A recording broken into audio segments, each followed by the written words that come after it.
Unit 1 yemriba biotechnology kan jedhu arganna. So what is biotechnology? Biology, as you discovered the last year, is a study of living organisms. Biology akkuma waggaa darbees ta'ee kutaa torbaa kaasanii barachaa jirtu waan ta'eedhaaf biology jechuun living organismoota yookiin organismoota xixiqqoo lubbu qabeeyyii xixiqqoo jechuudha. Kan qoratudha jechuudha. Now at the beginning of your grade 10 biology course, you are going to be studying biotechnology. Course biology kutaa kudhanaffaa jalqabaa kanarratti jechuudha. Waa'ee biotechnology kan jedhu ilaaltu jedha hojiin ilaalla jechuudha. Kanaaf biotechnology jechuun maal jechuu akka ta'e ilaalla. Biotechnology is the use of microorganisms to make things that people want, often involving industrial production. Kanaaf egaa kun biotechnology jechuun jechaadha. Microorganismoota fayyadamuudhaan wanta namni barbaadu yookiin wanta uummanni barbaadu hojjechuu jechuudha. Yeroo baay'ee immoo industrial production yookiin industraalii keessatti kan tajaajiludha jechaadha. Kanaaf biotechnology'n gabaabamatti kana fakkaata. Oomisha industirii kan of keessaa qabudha jechaadha. Biotechnology kun jechuudha.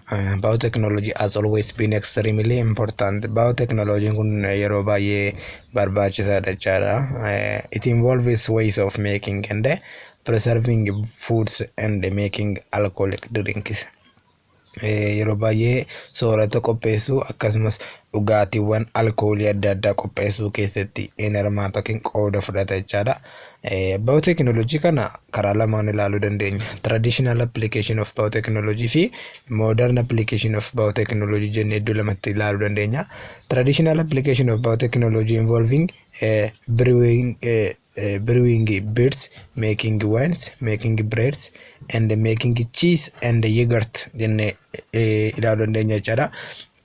Traditional application kana jalatti wantoonni itti fayyadamnu jechaadha. Biotechnology kana biiraa yookiin dhugaatii biiraa oomishuudhaaf akkasumas dhugaatii wayinii adda addaa oomishuudhaaf kanneen biraa immoo daabboo nyaata daabboo jechaadha oomishuudhaaf nu fayyada.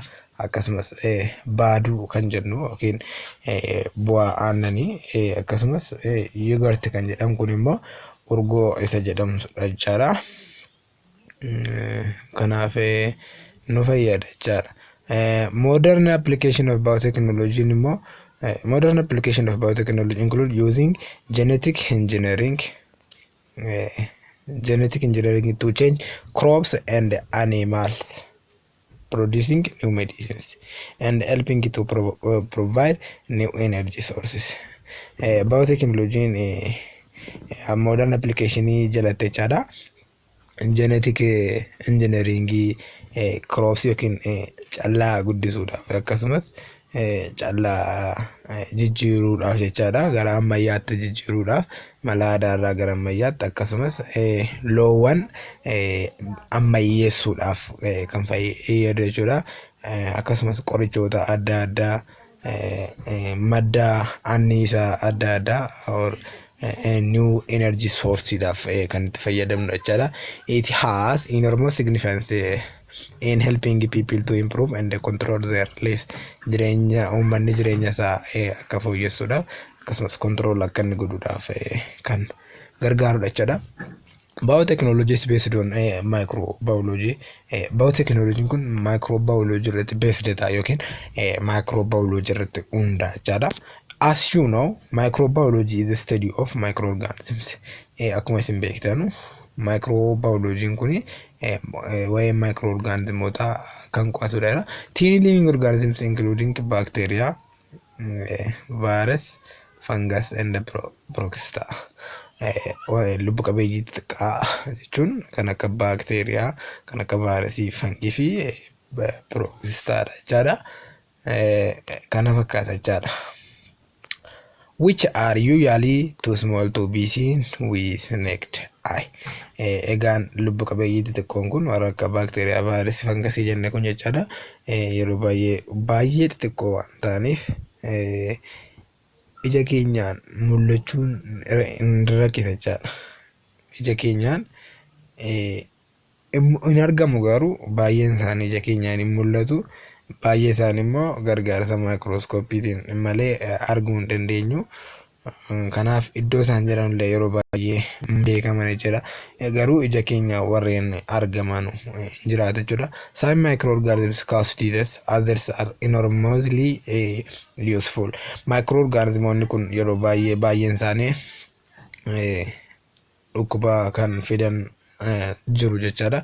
Akkuma warri dhukkuba fidan jiran immoo kan jireenya keenya guyyaa guyyaa keessatti nu fayyadanis baay'eedha jechaadha. Yeroo baay'ee maayikirooorgaanizimii amma fakkeenyaaf baakteeriyaa yeroo jedhamu ilaalcha yookiin yaada sammuu hawaasaa keenyaa keessa kan jiru baakteeriyaan waan fayyadu miti yookiin dhukkuba kan nama qabsiisudha jedhamee yeroo baay'ee hubannoon akkasii jira jechaadha hawaasa keenya ilaalcha akkasii. Garuu kana qofaa osoo hin taane akkuma miidhaa qabu faayidaas qabachaadha. Fakkeenyaaf for example, they play a vital role in this in the recycling of nutrition in the environment. Soorratti naannoo keenya jiran akka mancaaneef deebi'ee akka faayidaa kennu yookiin akka tajaajila kennu kan fayyadu jechuudha. With the arrival of new technologies such as genetic engineering, microorganisms are becoming more useful all the time. Genetic material microorganism kan fayyadan yookiin faayidaa kan qaban jechuudha. Not all types of microorganisms are used in biotechnology. Egaa biotechnology microorganism use godha yookiin itti fayyadamuudhaan kan dalagu jenneerra. Garuu biotechnology kun microorganism hundatti hin fayyadamu yookiin gosa hundatti hin fayyadamu jechuudha. The main groups are bacteria and fungi. Main inni ta'e yookiin garee inni guddaan jechaadha baakteeriyaadhaa fi fangasiidha jechuudha. Although viruses are being used more and more for genetic engineering. Akkasuma vaayirasiinis genetic engineeringdhaaf fayyada jechuudha yookiin genetic engineering keessatti faayidaa qaba. Just to remind you, bacteria are single-celled organisms that are much smaller than the smallest plant and animal cells. Bakteeriyaan jechaadha. Egaa waa'ee baakteeriyaa beektu jedhee yaada yoon beektan ta'es baakteeriyaan single cellii yookiin single celled organism yookiin seel qeenxeedha jechaadha. Baay'ee xiqqaadha. Seelii bineeldota yookiin seelii biqilootaa isa xiqqaa caala baay'ee xiqqaadha jechaadha seeliin baakteeriyaa jechuudha. In ideal conditions they can reproduce very quickly. Conditionii argan keessatti jechaadha. Reproduce of godhu jechuudha dafanii reproduce godhu jechaadha. Viruses are even smaller than bacteria. Vaayirasiin immoo baakteeriyaadhuma sanii xiqqoo jennee kan agade jechaadha. Baay'ee isaa gadidha. They do not carry out any of the normal functions of living things.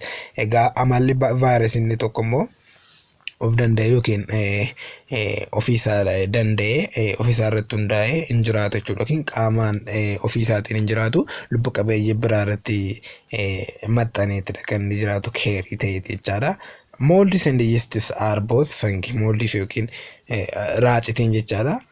Molds inni jennu kun shaagaa taasa jennu Amaariffaatiin afaan Oromoo isaatiin maal akkana jedhamuun beeku garuu afaan Oromoodhaani.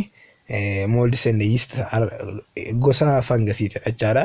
Living organisms which obtain their food from other dead or living organisms. Nyaata isaanii kan argatan jechaadha. Lubbu qabeeyyii du'an yookiin lubbu qabeeyyii du'an irraa argatu jechuudha. Organismoota dead ta'an irraa argatu jechuudha. Yeasts are single celled organisms. Yeastiin yookiin raacitiin kunis jechaadha. Single celled yookiin seel qeenxeedha. While molds are made up of thin tree-like structures. Moldiin kun immoo intinirraa tree-like structure irraa yookiin structure qalloota yookiin caasaa qaqalloota irraa uumama jechaadha. Caasaan qaqallaan sunis haifee jedhamee itti waamama jechaadha. Inni kan biraan asirratti ilaaluu dandeenya. Fakkiin adda addaa ka'eetu jira. Baakteeriyaa and virus are both used in biotechnology. Kun caasaa baakteeriyaatii fi kan vaayirasii agarsiisa jechaadha. Ishi inni kan biraan inni ilaallu developing new applications of biotechnology is one of the fastest growing industries around the world. New application yookiin application haaraa kan biotechnology kana develop gochuun yookiin uumuun jechaadha. Faastidha jechaadha baay'ee industirii keessatti baay'ee faastidha jechaadha. And it's beginning to grow in Ethiopia too. Ethiopia keessatti refuu kan jalqabamudha jedha. It is easy to think that biotechnology is very new. Akka biotechnology haaraa ta'e yaaduun nama rakkisu jechuudha. But much of it has been in use for thousands of years. Osoo hin beekamin jechaadha. Uummanni keenya baay'ee itti fayyadama jedha.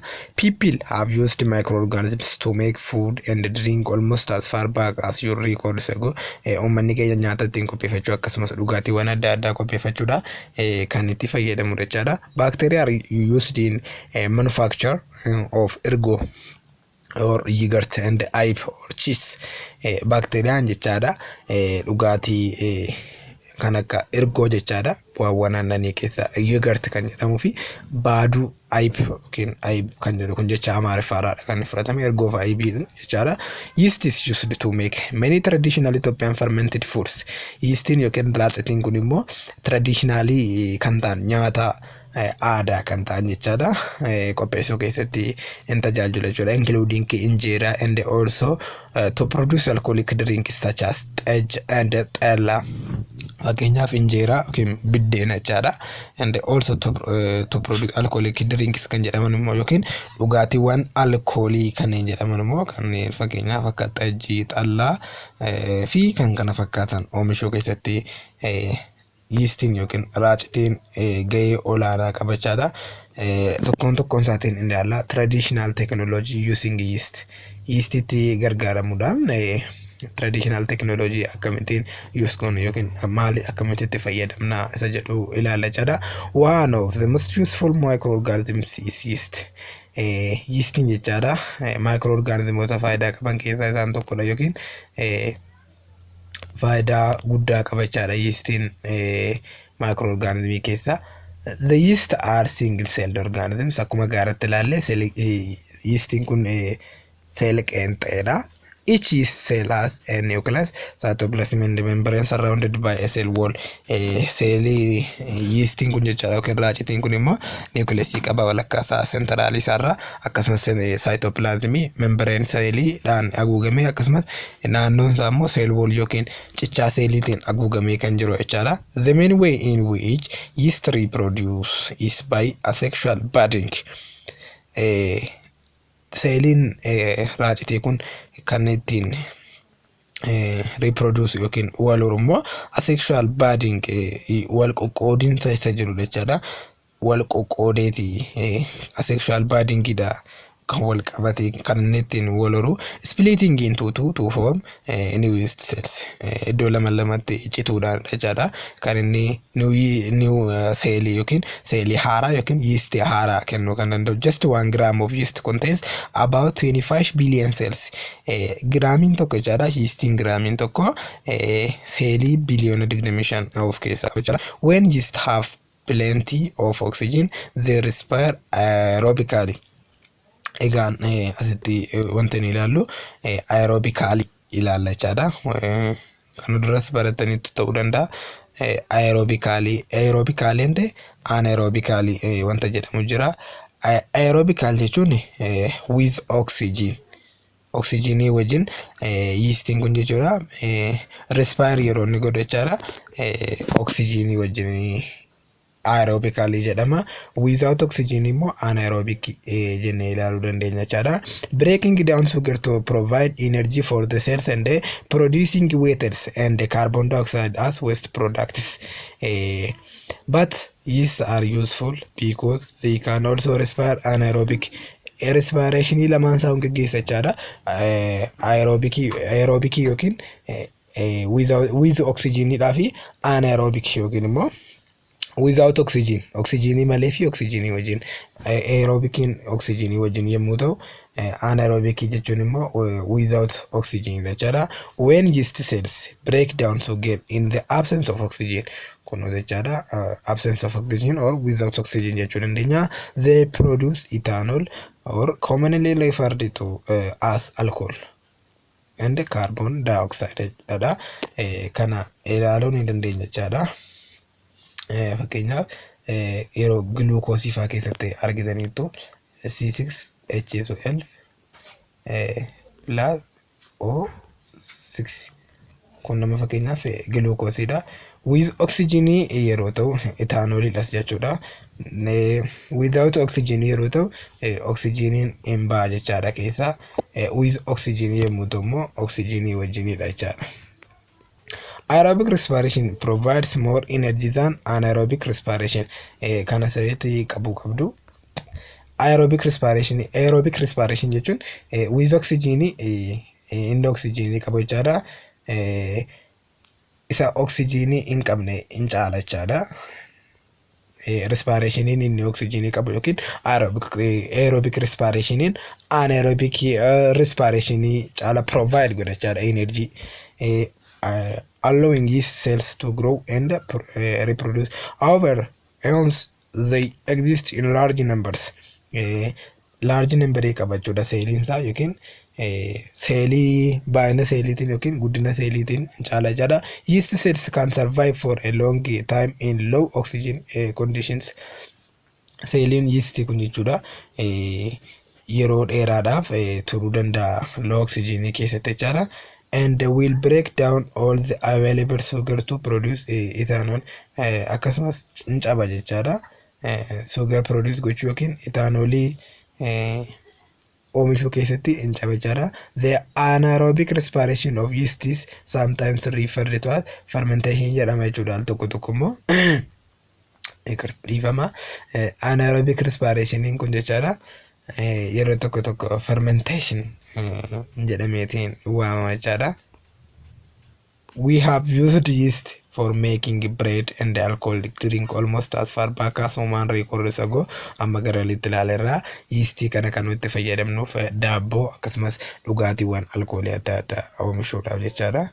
We know yeast was used to make bread. Kana nu fayyadamne kuni biyya akkasiitti daabboo oomishuuf maal oomishuuf fayyada. Gabaabumatti inni oomisha jennee bira darbu wayya jechaadha. Inni kan biraa injeeraa needs yeast. Egaan kana ilaalleerra biddeenii hojjechuudhaaf yookiin tolchuudhaaf yeastiin akka fayyadu jechaadha. Yeroo baay'ee yeroo bukaa'u kofa'uu ni jedhamu. Yeastiin yoo keessa raatedha kan inni kofa'u. Yeastiin qabu taanaan hin kofa'u. Dhiqaasa jedhamu isa jalqabaa otoo bukeessin qoda kana warra dubartootaa beektu jedhee yaada.